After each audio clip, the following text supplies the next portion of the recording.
Imagine waking up one morning to find your life savings, the money you worked decades to build, the foundation of your family's security, is suddenly worthless. Not just down 20% in a market correction, but fundamentally broken. This isn't a scene from a dystopian movie. It's a real historical event that has shattered nations and wiped out generations of wealth. And right now, the warning signs are flashing red around a currency that most people consider one of the safest in the world. A currency that acts as a cornerstone of the global financial system. Its collapse wouldn't just be a local problem. It would unleash a financial tsunami that could capsize everything, including your 401k, the value of your home, and your job security. What I'm about to share with you is the story of this silent giant and why its next move could change everything. Welcome to Hope to Wealth, the place where we explore the real stories behind money to help you build a secure future. Today, we're tackling a difficult but absolutely critical topic. For decades, the world has looked to one specific country as a pillar of economic stability. Its currency was a safe haven, a place to run to when the rest of the world felt chaotic. But beneath the surface, a perfect storm of debt, demographics, and desperate policymaking has been brewing for years. The cracks in the foundation are finally starting to show, and the implications are staggering for every single one of us, no matter where we live. In this in-depth investigation, we will expose which currency is on the brink, dissect the 3 critical warning signs that mainstream finance is ignoring, explore the devastating domino effect its collapse would have on the global economy, and most importantly, we will lay out a clear, actionable plan to help you build a financial ark to protect your family's wealth from the coming storm. This isn't about fear, it's about preparation. If you're ready to face the hard truths about our financial system and learn how to build real, lasting wealth, make sure you hit that like button and subscribe to Hope to Wealth right now. Let's get into it. The silent giant stumbles. Why we're talking about the Japanese yen. When you think of a currency at risk of collapse, your mind probably jumps to countries in South America or Africa, places often highlighted in the news for hyperinflation and instability. You likely don't think of a G7 nation, an economic powerhouse known for its technological prowess, disciplined workforce, and global brands. You don't think of Japan. For over 40 years, the Japanese yen, JPY, has been a core component of the world's financial architecture. It's the 3rd most traded currency on the planet, and it has long held the coveted title of a safe haven asset. During times of global stress, like the 2008 financial crisis, investors would flock to the yen, trusting in the stability of Japan's economy and government. But what if I told you that this perception is now a dangerous illusion? That the silent giant of the global economy is stumbling, and its fall could be more consequential than Lehman Brothers. Let's consider the story of a man we'll call Kenji. Kenji is a 55-year-old engineer in Tokyo. He's lived the Japanese dream. A stable job for life at a major corporation, a diligent saver, and a believer in his country's quiet strength. He remembers the economic miracle of the 1980s, a time when Japan seemed poised to take over the world. He also lived through the lost decades that followed, a long, grinding period of economic stagnation and deflation. Through it all, he saved. He put his money in Japanese government bonds and kept large sums in the bank, believing it was the safest thing to do. His father did it, and his grandfather did it. It was the Japanese way. But recently, Kenji has started to feel a deep unease. The value of his savings, when measured against things he needs from the outside world, is plummeting. The cost of imported energy and food is soaring. His once mighty yen buys less and less. He sees the government's debt ballooning to levels that seem impossible. And he watches the Bank of Japan engage in ever more desperate monetary experiments just to keep the system afloat. Kenji's story is the story of Japan. A story of a nation that built its modern identity on economic strength, only to find itself trapped by the very policies that once made it strong. The trust that underpinned the yen's value is eroding, not with a bang, but with a slow, grinding whisper that is getting louder every day. The world's financial markets are built on intricate webs of trust and assumptions. One of the biggest assumptions has been the perpetual stability of the yen. We are now witnessing what happens when that assumption is tested. In this section, we've set the stage. We've moved our focus from the usual suspects to a far more significant player on the world stage. We've seen through the eyes of an ordinary citizen how the ground is shifting. The question is no longer if the yen is in trouble, but how deep the trouble goes, and what it means for the rest of us. The stability we've taken for granted is an illusion, and the time to understand the risks is now, before the silent stumble turns into a catastrophic fall. The three cracks in the foundation: debt, demographics, and deflation. Every major collapse, whether it's a bridge or an economy, starts with small, often ignored, structural cracks. For the Japanese yen, there are three gargantuan cracks that have been widening for decades. These are the 3 Ds: debt, demographics, and deflation.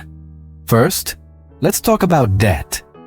Japan's government debt is in a league of its own. It's currently sitting at over 260% of its GDP.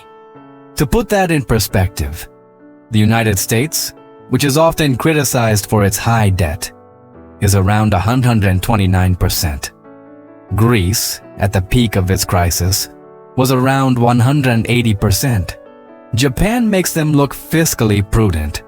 For years, economists have dismissed this, saying, it's different for Japan because they owe the money to themselves. It's true that over 90% of Japanese government bonds, JGBs, are held domestically by Japanese citizens, pension funds, and the Bank of Japan itself. This has prevented a classic debt crisis where foreign creditors get spooked and pull their money out. But this internal ownership has created a different kind of trap. The Bank of Japan became the buyer of last resort, essentially printing money to buy its own government's debt to keep interest rates artificially at zero. This leads to a doom loop. The government spends more than it takes in, issues debt to cover the difference, and the central bank prints money to buy that debt. This debases the currency and is the classic recipe for eventual hyperinflation. The second D is demographics. This is perhaps the most intractable problem. Japan is the oldest country in the world. It has the highest proportion of elderly citizens and a persistently low birth rate. A shrinking workforce has to support a ballooning number of retirees. This creates an impossible strain on the pension and healthcare systems, forcing the government to borrow even more money. Fewer workers also means less economic growth and a smaller tax base. It's a demographic time bomb that has already detonated, and the country is now dealing with the fallout. There's no easy fix for this. You can't just print more young people. This relentless demographic pressure ensures that the debt problem will only get worse year after year. The final D is the ghost that has haunted Japan for 30 years: deflation.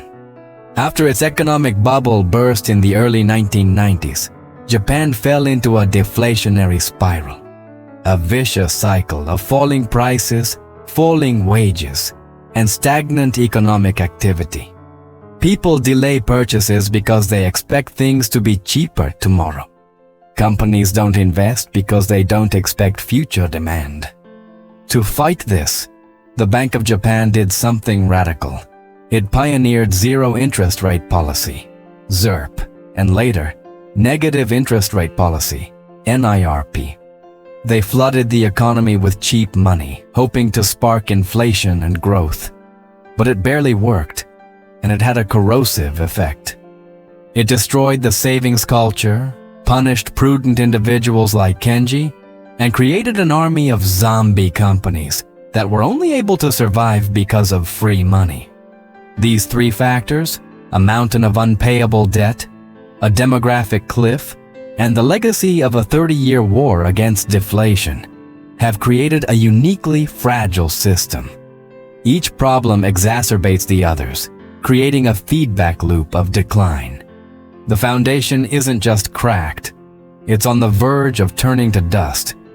If you're finding this breakdown valuable, and it's opening your eyes to the hidden risks in the global economy, do me a favor and hit that subscribe button and turn on notifications. You won't want to miss what's coming next. The central bank's desperate gamble, the end of yield curve control. For years, the Bank of Japan, BOJ, managed this fragile situation with a policy that was as audacious as it was unsustainable. Yield curve control, or YCC. Now this sounds complex, but let's break it down with a simple analogy. Imagine the interest rate on a 10-year government bond is like a pressure valve for the entire economy. If that rate goes up too high, the government's interest payments on its massive debt would explode, bankrupting the country. So, the BOJ drew a line in the sand. They declared that they would not let the 10-year bond yield rise above a certain level, say ZD25%. How did they enforce this? With the fire hose of newly printed money. Anytime the market tried to push the interest rate above their target, the BOJ would step in and buy an unlimited number of bonds to force the rate back down. They became the entire market. For a while, this magic trick worked. It kept the government's borrowing costs near zero. But it came at a terrible cost. It completely broke the bond market, which is supposed to be the bedrock of a capitalist economy, and it required them to print ever-increasing amounts of yen. This put relentless downward pressure on the currency's value. In 2022 and 2023, the world changed. Inflation, which was a distant memory for Japan, came roaring back globally. Central banks everywhere, from the US Federal Reserve to the European Central Bank, started aggressively hiking interest rates to fight it. Suddenly, you could earn 5% on a US Treasury bond, while a Japanese bond was still pinned near 0%. Money, like water, flows to where it's treated best. Global investors began dumping the yen and buying dollars, causing the yen to plummet in value. This created an impossible dilemma for the Bank of Japan, a choice between two poisons. Option A, defend the bond market. Continue printing infinite yen to keep interest rates at zero. This would keep the government solvent, but would cause the yen to hyperinflate into worthlessness as its value against other currencies collapsed. The cost of all imported goods, food, energy, raw materials, would skyrocket, destroying the savings of the Japanese people. Option B, defend the currency. Stop printing money and raise interest rates to match the rest of the world. This might stabilize the yen, but it would detonate the time bomb in their own bond market. The government's interest payments would surge to unsustainable levels, triggering a sovereign debt crisis. The entire Japanese financial system, built on a foundation of 0% interest rates, would face a wave of bankruptcies. They are trapped. There is no easy way out. In late 2022 and throughout 2023, we saw the BOJ begin to panic. They started to tweak their yield curve control, allowing the target rate to drift slightly higher. But every small adjustment sent shockwaves through global markets. It was a clear signal that they were losing control. The end of YCC is not a question of if, but when. And when it finally breaks, the subsequent repricing of risk will be violent. The desperate gamble that held Japan together for a decade is coming to an end. and the fallout will be felt far beyond its shores. The global domino effect. Why a yen collapse would wreck your portfolio. So why should you, sitting in America, Europe, or anywhere else, care so deeply about the fate of the Japanese yen? Because Japan isn't just another country. It's the world's financial linchpin. For decades, due to its near-zero interest rates at home, Japan has been the world's biggest creditor nation. Think of it this way. Japanese savers, pension funds, and insurance companies, unable to get any return on their money in Japan, have sent trillions of dollars, euros, and other currencies abroad in search of yield. They are among the largest foreign holders of US Treasury bonds. They own massive amounts of European bonds, American corporate stocks, Australian real estate, you name it. This outward flow of capital, known as the carry trade, has been a constant stabilizing force for global asset prices for a generation. It has helped fund the US government's deficits and has kept interest rates lower for everyone. Now, imagine what happens when the music stops. If the yen collapses, or if the Bank of Japan is forced to raise interest rates significantly, this entire process goes into reverse, and it happens very quickly. Japanese investors will be forced to sell their foreign assets and bring their money home. This is called repatriation. They might do this for two reasons. First, if the yen is falling rapidly, their foreign assets, when converted back to yen, will show massive profits. They will be tempted to cash in. Second, and more importantly, if interest rates finally start to rise in Japan, they will no longer need to take risks abroad. They can finally get a safe return at home. This would trigger a global fire sale. Trillions of dollars worth of US treasuries would be dumped onto the market. Who would buy them? To attract new buyers, the price of those bonds would have to fall, which means their interest rate, yield, would have to skyrocket. This isn't some abstract financial concept. It would mean your mortgage rate, your car loan, and your credit card rates would all soar, almost overnight. The US government's interest payments would balloon, forcing either massive tax hikes or drastic spending cuts. At the same time, the US stock market would be hit by a double whammy. Japanese investors would be selling their US stocks, and soaring interest rates would make it much harder for American companies to borrow and invest, crushing their profitability. Your 401k or IRA could take a devastating hit. This isn't speculation, it's financial plumbing. We saw a preview of this during the 2022 UK gilt market crisis. A sudden spike in UK bond yields nearly took down their entire pension system in a matter of days. A crisis in the Japanese government bond market would be that event on a scale 100 times larger. It would be a financial earthquake with its epicenter in Tokyo, but the tsunami would swamp every shore. The stability of your personal finances is directly linked to the stability of the Japanese yen, whether you realize it or not. The first domino is wobbling, and it's the biggest one on the board. This is a lot to take in, I know. But understanding these connections is the first step to protecting your family's future. If you agree, let me know by hitting the like button. And if you haven't already, please subscribe. We're in this together. Echoes of the past, historical currency collapses, and what they teach us. To truly understand the gravity of the situation in Japan, we must look to history. The specific circumstances are always unique, but the patterns of currency collapse are eerily familiar. History doesn't repeat itself, but it certainly rhymes. Let's first look at the Weimar Republic in Germany in the early 1920s. After World War I, Germany was burdened with impossible war reparations. To pay them, the government did the only thing it could. It printed money. At first, it seemed manageable, but soon, it spiraled into the most famous case of hyperinflation in history. People were carrying wheelbarrows full of cash just to buy a loaf of bread. The life savings of the entire middle class were wiped out in a matter of months. The key lesson from Weimar is the terminal danger of a government financing itself through the printing press.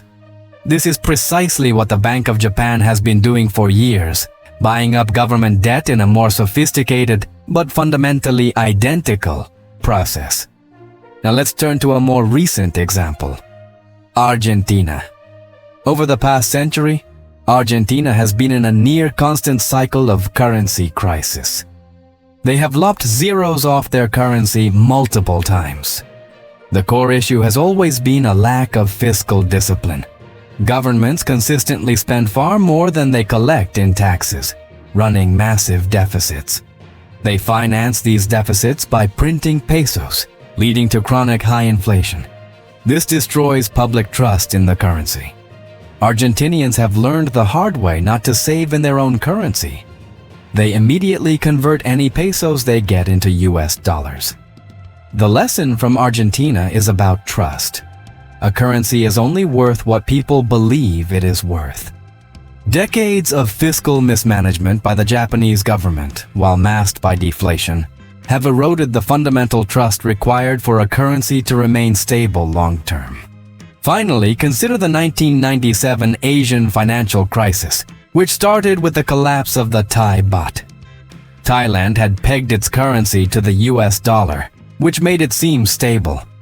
This encouraged massive borrowing in US dollars by Thai companies. But when economic fundamentals weakened, currency speculators realized the peg was unsustainable and launched an attack.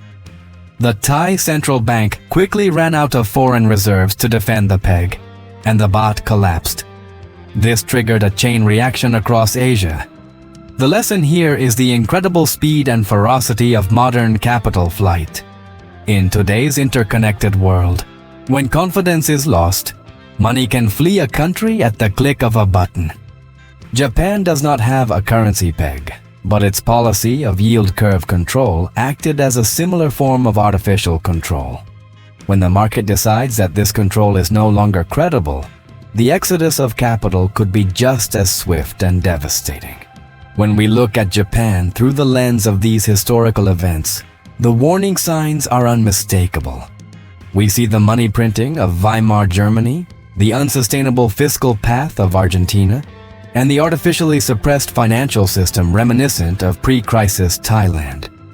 Japan's situation is a unique and terrifying hybrid of all three, playing out on a much grander, global scale. The Hope to Wealth Action Plan. How to build your financial ark. We've spent the last 20 minutes diagnosing a very serious problem. It's heavy, it's complex, and it can feel overwhelming. But this channel is called Hope to Wealth for a reason. Fear is not a strategy. The goal is not to hide under a rock, but to understand the terrain so we can navigate it safely. It's time to talk about solutions. It's time to build your financial ark, a portfolio designed to weather the storm of a major currency crisis. First, we need to update our thinking. The old advice of a simple 60-40 stock and bond portfolio is dangerously outdated in this environment. If a yen collapse triggers a global sovereign debt crisis, both stocks and bonds could fall simultaneously. Traditional diversification will fail when you need it most. So what do? We need to think in terms of real, resilient assets. Step 1 is considering hard assets. For thousands of years, when paper currencies have failed, humanity has turned to gold and silver. They are the ultimate form of money outside the system. They have no counterparty risk. They can't be printed into oblivion by a central bank. Owning physical gold and silver in your own possession is a form of financial insurance. While ETFs like GLD can offer exposure, they come with their own risks. In a true systemic crisis, direct physical ownership is paramount. Start small, but start building a position. Step 2 is embracing the new world of digital assets.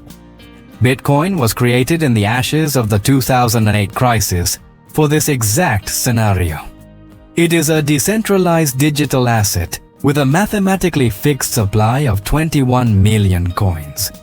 It represents a system of property rights outside the control of any government or central bank. While it is volatile, its fundamental value proposition as a hedge against currency debasement is undeniable. For many, it's digital gold. It's critical to do your own research here, but ignoring the role of Bitcoin in a world of failing fiat currencies would be a mistake. A small allocation could provide significant asymmetric upside and protection. Step 3 involves geographic and currency diversification. This may sound ironic, but not all fiat currencies are created equal. Holding a portion of your wealth in a more stable currency like the Swiss franc, or even the US dollar if you're outside the US, can provide a buffer. This can be done through bank accounts in different jurisdictions, if possible, or through currency ETFs. The goal is to not have all your eggs in one currency basket, especially if it's a fragile one. Step 4 is to own productive assets. In an inflationary world, you want to own things that produce cash flow. This means investing in high-quality, global businesses that sell essential goods and services and have strong pricing power. Think about companies that people need regardless of the economic climate. Consumer staples, healthcare, energy. These companies can raise prices to keep up with inflation, and many pay dividends, which provide you with a stream of income. Cautious investment in income-producing real estate can also fit here, but be very wary of taking on large amounts of debt in a rising interest rate environment. The final and most important step is to invest in yourself. The ultimate hedge against any financial crisis is your own ability to earn, adapt, and provide value. Develop high-income skills. Build a side hustle or your own business. Create a strong personal and professional network. Your human capital is your most valuable asset, and it cannot be inflated away by any central bank. Building your ark is not about timing the market. It's about being prepared regardless of what happens. It's about taking control of your financial destiny. By combining hard assets, a prudent allocation to digital assets, geographic diversification, ownership of productive businesses, and an unwavering investment in yourself, you move from a position of fear to a position of strength and hope. Today we've journeyed deep into the heart of the global financial system and uncovered a chilling reality. The Japanese yen, long considered a bastion of stability, is standing on a precipice. We've seen how the toxic cocktail of unprecedented debt, a demographic crisis, and decades of desperate monetary policy has created a trap with no easy exit. We've traced the potential shockwaves of a collapse, showing how this isn't just Japan's problem, but a global event that could directly impact your savings, your investments, and your family's future. But we didn't end in a place of fear. We ended with a plan. A blueprint for building a financial ark, not out of panic, but out of prudence. By focusing on real assets like gold and silver, exploring the potential of Bitcoin, diversifying intelligently, owning cash-flowing businesses, and most importantly, investing in our own skills, we can build a fortress of financial resilience. The goal isn't to predict the future, but to prepare for a range of possibilities. The story of money is one of constant change, and those who thrive are those who understand the risks and act decisively to protect themselves. If this video gave you a new perspective and provided real value, please hit that like button. It tells the algorithm that this is a conversation worth having. Subscribe to Hope to Wealth and ring the bell so you never miss these crucial updates. And I want to hear from you. What's the one step you're going to take this week to protect your wealth? Let me know in the comments below. And finally, share this video with someone you care about. Knowledge is the first and most important line of defense.